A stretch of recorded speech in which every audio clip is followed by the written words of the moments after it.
Hello guys. तो कैसे आप सब। आज मैं इस वीडियो में जो कैरेक्टर एक्सप्लेन करने जा रहा हूँ वो है मुन्ना भैया। तो मिर्ज़ापुर सीरीज़ तो आप सब ने देखी होगी। अगर नहीं देखी है तो कोई भी प्रॉब्लम नहीं है, ये वीडियो पूरा देखिए। और इस वीडियो के बाद मैं मतलब अगर देखनी है तो देखिए, ज़रूर देखिए। पर सीरीज़ वैसे अच्छी सीरीज़ है। तो इस वीडियो में मैं मुन्ना भैया के कैरेक्टर को एक्सप्लेन करूँगा। वैसे भी बहुत से कैरेक्टर है, कालीन भैया है, गुड्डू पंडित है, तो इन सबको भी मैं एक एक करके एक्सप्लेन करूँगा। पर इस वीडियो में मैं सिर्फ अभी मुन्ना भैया का कैरेक्टर एक्सप्लेन करूँगा। तो अगले वीडियो उन पर ही आने वाले के मिर्ज़ापुर कैरेक्टर के ऊपर ही। तो मुन्ना भैया कैरेक्टर जैसे कि हमें स्टार्टिंग से ही पता चलता है कि वो बहुत बड़े बड़े ख़ानदान से होते हैं। ठीक है, मतलब उसके जो दादाजी होते हैं वो भी बहुत बड़े डॉन होते हैं मिर्ज़ापुर के। मतलब पूरा मिर्ज़ापुर उनके हाथ में होता है। बाद में जब वो बूढ़े होते तो उनके पापा यानी कालीन भैया गद्दे संभालते हैं। और कहीं ना कहीं वो ऐसे मतलब डॉन वाले के ख़ानदान में पले बड़े हुए होते हैं। ठीक है, तो इसलिए उनको जो नीचे के जो लोग हैं, जो गरीब होते हैं, उनका कुछ इतना देना नहीं होता उनको, उनसे, मुन्ना भैया को। ठीक है, तो फिर जब हम स्टार्टिंग में देखते हैं जब वो पॉलिटिक्स के लिए जब दूसरे उम्मीदवार खड़े रहते, दूसरे लड़के खड़े रहते, तो उन्हें वो आकर धमकाते, डांटते, मारते। तो इससे पता चलता है कि कहीं ना कहीं उनका कैरेक्टर भी उनके ख़ानदान में ही पला बड़ा, इसलिए वैसा ही हो गया है। ठीक है, मतलब उनमें कोई बदलाव नहीं आया है। जैसे हम बोलते हैं ना कि जैसे हम जिस अंदर में पले बढ़ते हैं, हम जैसे माहौल में पले बढ़ते हैं, हमारे कैरेक्टर भी वैसा ही होता है। तो उसका भी कैरेक्टर कहीं ना कहीं उससे मैच होता है, उनके ख़ानदान में जो लोग होते हैं उनसे। पर इतना भी मैच नहीं होता है, क्योंकि कालीन भैया का हम अगर स्वभाव देखें तो बड़े शांत नेचर के होते हैं। ठीक है, मतलब ऐसे किसी को डायरेक्टली मतलब सामने से ऐसे मारते नहीं है। वो मारते हुए तो उनके राइट हैंड को बोलते हैं, जैसे कि वो मकबूल हो गया। तो वो डायरेक्टली खुद का हैंड मतलब हाथ नहीं डालते किसी भी मैटर में, वो दूसरे से करवाते हैं। पर मुन्ना भैया का उल्टा है, वो खुद ही सब कुछ करते हैं। तो ये कैरेक्टर कहीं ना कहीं उनका मैच नहीं होता उनसे, पापा से, उनके दादाजी से।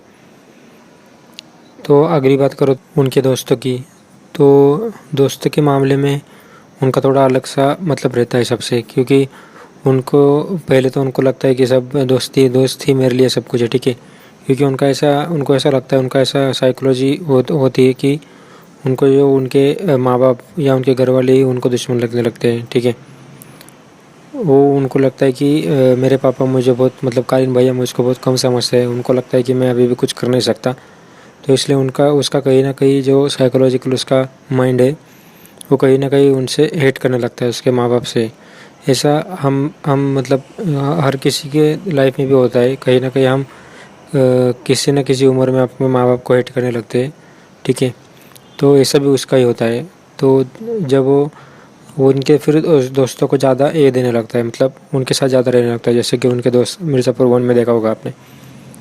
तो उनके दोस्त के साथ मिलकर ही वो प्लानिंग बनाता है कालीन भैया को भी मारने की। ठीक है, तो इस हद तक हो जाता है। ठीक है, मतलब उसका ब्रेन का डिस्ट्रैक्शन आप देख सकते हो कितना होगा कि मतलब ये सच में एक बहुत बड़ा ये है, इशू है कि घर वाले अपने बेटे को कम समझते हैं।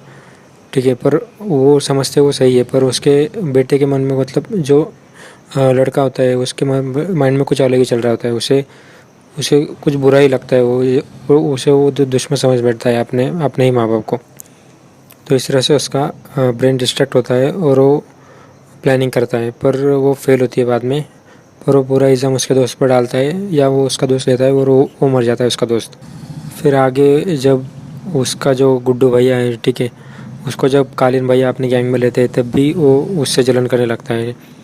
जैसा कि ये हर किसी का नेचर होता है, हर किसी को अगर कोई उनसे आगे जाए, ठीक है, जो उनका हकदार है उनका हक किसी और को मिल जाए तो किसी ना सबको जलन होगी। ठीक है, ऐसा ही सबका जैसा नेचर होता है वैसा ही उसका ही इस सीन में दिखाया गया है कि उसे भी जलन होती है, क्योंकि उस जगह के हकदार वो थे, पर गुड्डू भैया उस जगह में आ गए, मतलब उस जगह के हकदार वो हो गए अभी।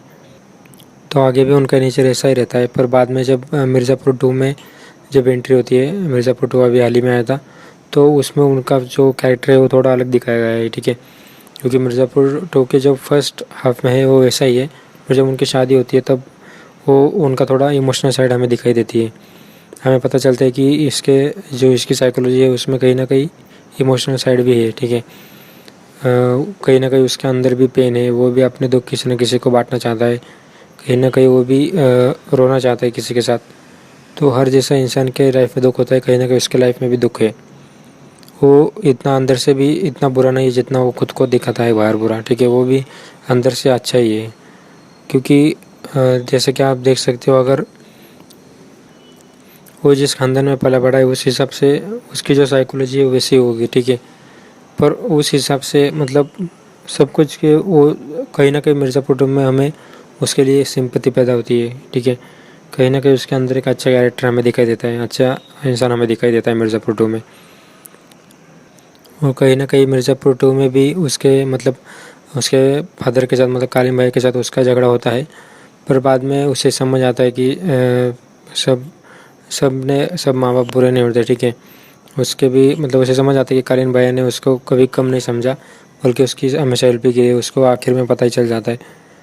तो यही था जो कुछ था उनके कैरेक्टर के हिसाब से। कम शब्द में कहना चाहूँ तो मुन्ना भैया वैसे ही है जैसे आजकल का शायद ज़्यादा से ज़्यादा मतलब 70-80% जो नौजवान होते हैं वैसे ही कालीन भैया है, ऐसा मुझे लगता है। थोड़ा गुस्सेल सब होगा, थोड़ा इमोशनल भी, ठीक है। तो ऐसा उनका कैरेक्टर है। तो ये वीडियो आपको कैसे लगी नीचे कमेंट में ज़रूर बताइए। अगर वीडियो अच्छी लगे तो लाइक कीजिए, शेयर कीजिए। ऐसे और कैरेक्टर के एक्सप्लेनेशन के लिए चैनल को सब्सक्राइब ज़रूर कीजिए।